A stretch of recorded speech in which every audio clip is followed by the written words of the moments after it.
It really brings me back to the sea, the ocean. So I've got some octopus. We're going to cook it up. This is a dish that we have on the menu at Distrito. So I've got some water that's simmering here right now. I'm going to add some flavoring ingredients to this water. We've got a little red wine vinegar put in there. Some chili flakes. Good amount of salt. We've got some coriander seeds as well. Mustard seeds. Everyone following? We're good? All right. Now here's the secret ingredient. Corks. Red wine corks, white wine corks. Put them right in the water. And this actually, I learned this from an old Spanish chef. It helps to really tenderize that octopus. Use the corks. I just told Chef Nate about it. He didn't know about it either. No worries. Little details. Yeah. So you get all that simmering. I would simmer that for about 5 or 10 minutes. Let some of those flavors come out.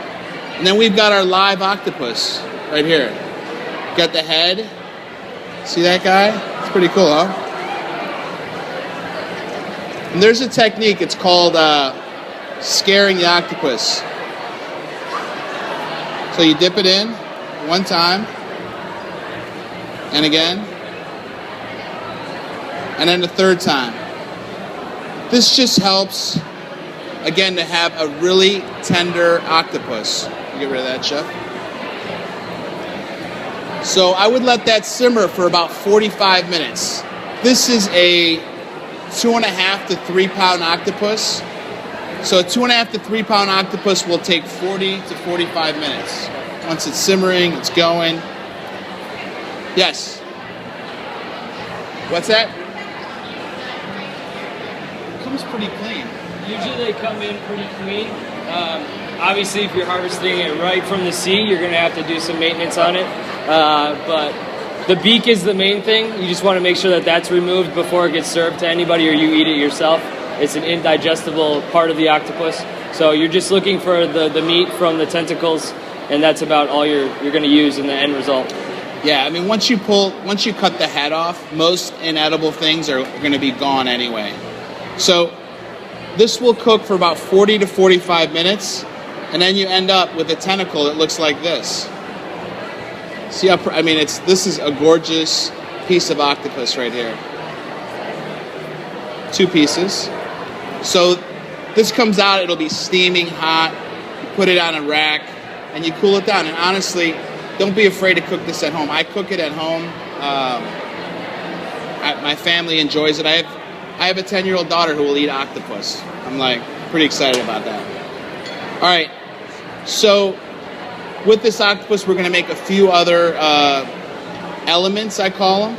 In Iron Chef, we create dishes based on elements. So we take the secret ingredient and really start to like build the flavors with different elements. So I have a couple elements I'm going to demonstrate to you. I grew up in Chicago. I was French classically trained. I'm never afraid to go back to those French roots for inspiration, food techniques, sauces, etc. So for this dish, we actually make a caper béarnaise with tequila reduction. So I've got a little water bath going here. I'm going to put some egg yolks in here. A little bit, this is a tequila shallot reduction. And a little bit of white vinegar. I'm going to add those later. Start whisking these guys. So you want to whisk them till they're nice and frothy.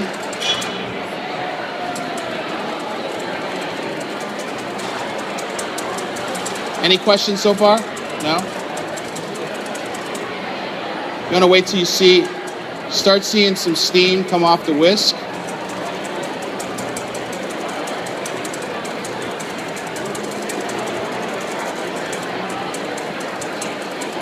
Anybody want to come whisk? I'm tired. What do you got? All right. Why do I keep what? That's a good question. I feel like it keeps the octopus together, and it also keeps it kind of intact. Sometimes when you cook the head off, the tentacles start to like spread out. So as long as you clean, like Nate said, the beak and all the inner pieces, it's okay to keep it on there. All right, so we're gonna go ahead and start folding in a little butter. So we have a little clarified butter. Chef's gonna put in slowly.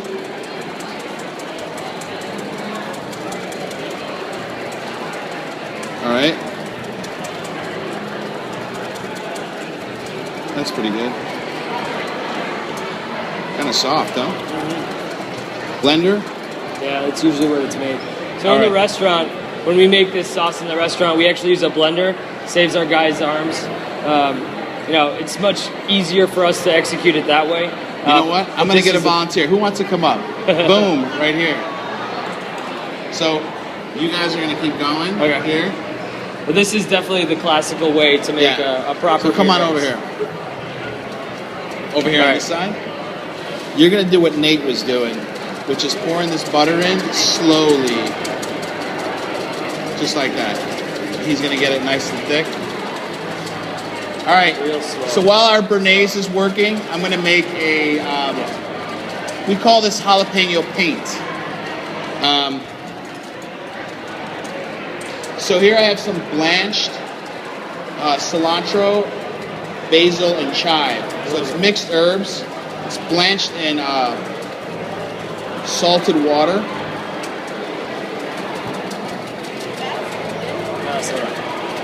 I'm going to put this in a blender.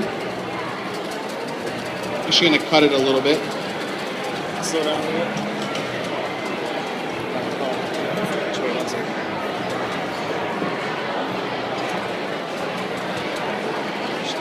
Broken yet or no? No. Close.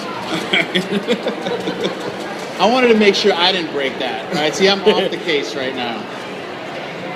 All right, we got our cilantro in there. Some roasted garlic. And this, again, is another element for our dish. That's great. Some jalapenos that are de-seeded. De-seeded, some of the pith is taken out. I'm going to add a touch of oil to this. Salt. I'm going to let that blend.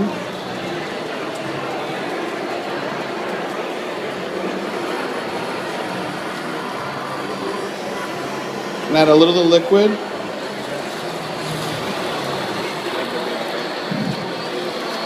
Should have tightened up a little bit. So we should have tightened up a little bit.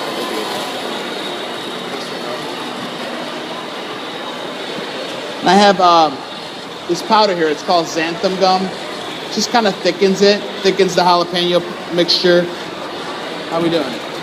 Good? Good thing we got béarnaise. Good thing we came prepared, right, Chef? All right, so our jalapeno mixture is rocking here. Add a little of that xanthan gum, which is going to thicken this up.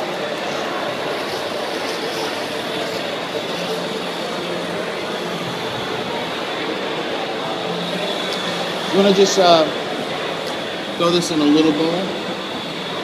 Remove the capers. Throw it in there. Get rid of that stuff.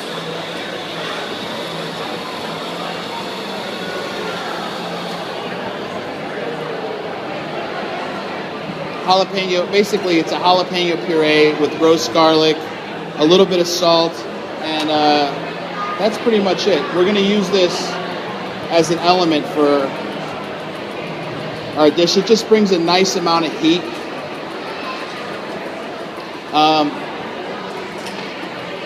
So I'm going to grill the octopus now. I have a grill pan on.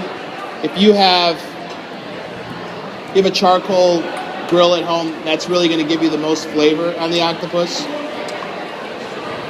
I'm going to put a little bit of olive oil on this, a little salt.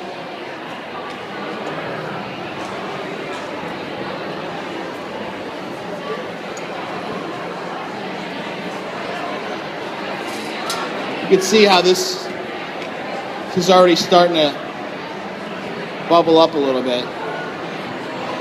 See how it shrunk all the way down? Sure. Go ahead.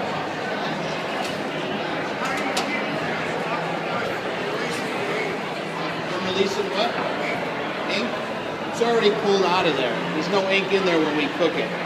So like we clean any ink, anything that might be in there is already pulled out. While it's probably like before it comes to us, we never see it with ink. So when they process it, they remove that part while it's still alive, most likely. I mean, this comes pretty like, it's almost like moving when we get to it. Lower this. So I have my grill pan on. I'm gonna grill this octopus tentacle. Got some herbs.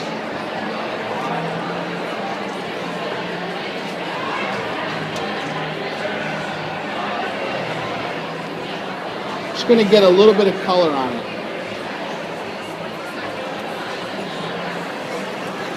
And grilling the octopus like this really adds an extra textural element that without it, sometimes people shy away from octopus. And in my opinion, the textural element of a grilled octopus really just takes it to another level. Yeah. You really, I mean, the grill pan's great. It's what we have here. But if you're making this, if you're going through all this effort, get a grill on, get some charcoal going, and get some of that smoke on it. It's really gonna add a whole nother layer, yeah.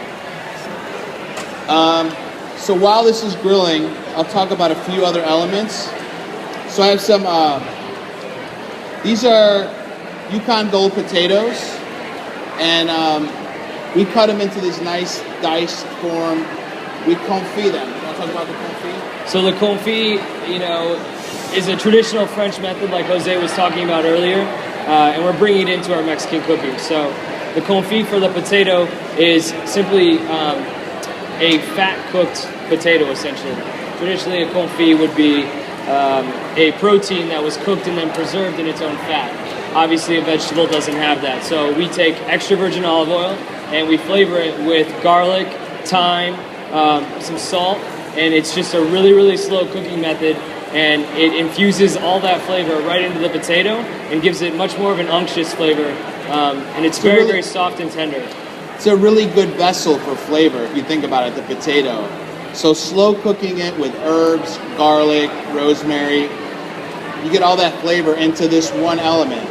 So again, like I'm building, and it's like part of my philosophy is building flavors so that when you have that one bite, it's perfect. Yeah. So I'm gonna, yeah, we got some nice marks going here. You can see it holds up pretty well, and hopefully some of you lucky folks will be able to try a little piece of it. I'll slice it up. But yeah, you'll see it's really nice and tender. So we have our caper béarnaise over here.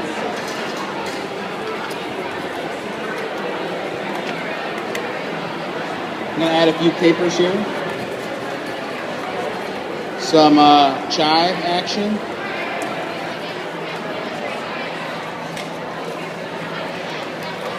So we have our jalapenos, potatoes, caper béarnaise, a little bit of red chili oil or achiote oil? It's a red chili achiote oil, so it's got a little bit of heat to it, but a lot of achiote gives it that nice deep red color, and definitely adds another element to it.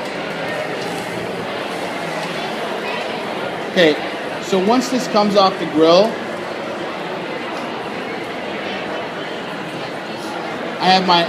I made a garlic vinaigrette. So garlic, lime juice, olive oil, and I'll hit it again to get some more, even more flavor on it. I'll put a little more herb on it and season it one more time. So if you look at the process, I've basically infused this brine into the octopus. I've seasoned it, grilled it to get some grill flavor or char flavor. And now I hit it again with another round of like acid, oil, and that's really a good way to explain how I build flavor, how I build my dishes. Different marinades, cooking techniques, and finishes. That's how I can become an Iron Chef. That's how it works. What can I say, you know? All right. So this is pretty interesting. This is compressed celery. So these are celery ribbons that have been compressed with a little olive oil, lime juice, and salt. We have a cryovac machine back in the restaurant that removes all the oxygen out of the bag, and again, like compresses the olive oil and lime flavor into the celery, and it just gives us a nice element to give us some texture, give us some brightness. Not bad. I'm gonna add a little of that lime juice to it, but I'm gonna pass a little of this out. I mean, for celery, it's interesting. Just an interesting application, interesting technique. I mean, you couldn't tell this was celery. It looks pretty cool, actually. And when you compress it like that too, it completely changes the structural integrity of the celery itself. So celery is usually a pretty watery vegetable, and this changes that. Try one of those. Compressed celery, really easy.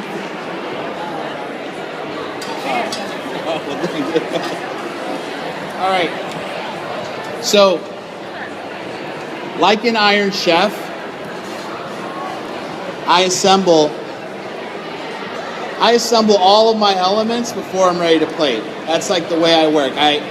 Alton Brown often gives me a lot of crap because I have all these deli, like little quart containers filled with things. It's just how I operate. I can see things. I feel like I'm more organized. So I have my plate. I'm gonna start by I'm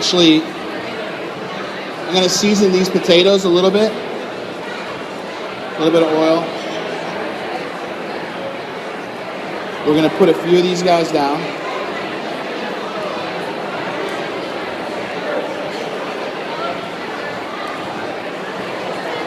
It's 3, maybe 4. We'll do a little bit of the caper béarnaise.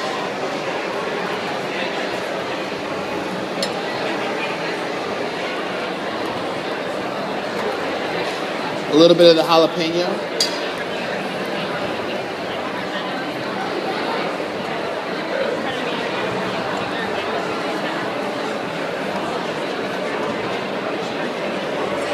Now we're going to take our octopus, which is the star here, of course.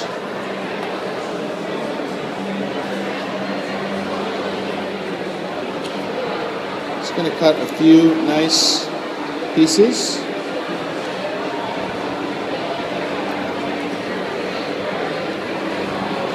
That's going to go right over the potato.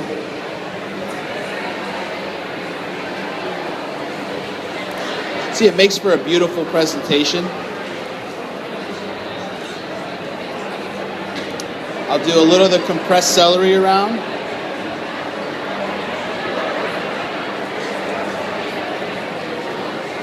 Some of the chili oil. And some micro cilantro.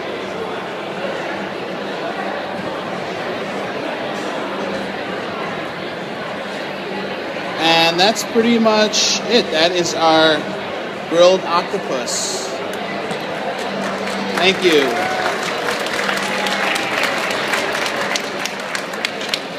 Cool. Does anyone have any questions? Go for it.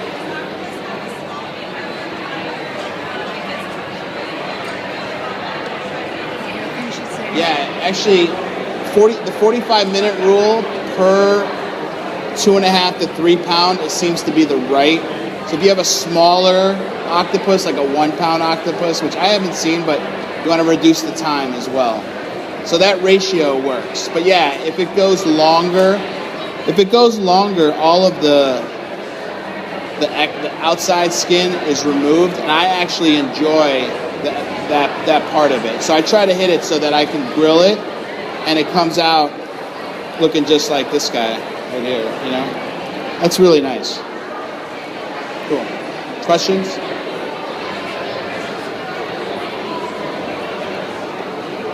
So it's about $4.50 a pound, right? More?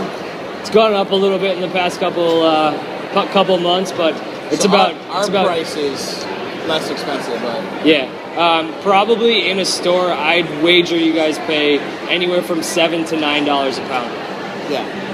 So it's not terribly expensive compared to most seafood, but it's getting up there. It's up there. You really gotta. What's the best seafood market in Scottsdale? Do you know? The best one. Me personally, I would trust AJ's. AJ's Fine Food has a great selection of seafood.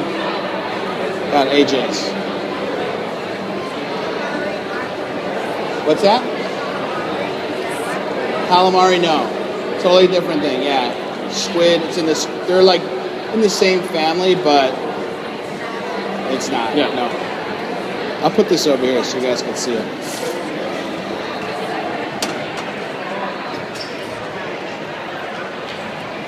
So this is on our menu every night at Despito, so please Oh, by all wow. means, That looks beautiful.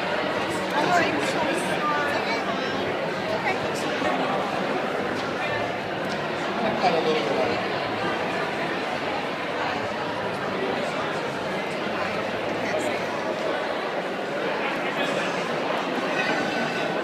We're so crazy.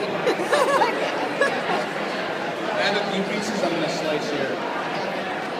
So if you don't mind, I don't mind. Yeah, a little of that.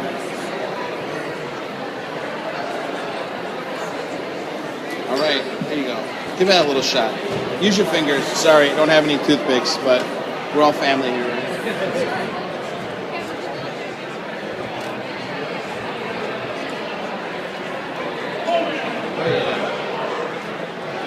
Pretty good. It's got a little texture.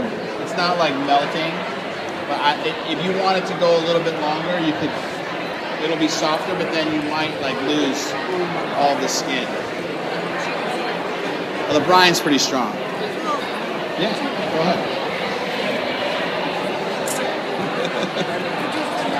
Thank you. My pleasure. Thank you guys. Thank you you. for coming.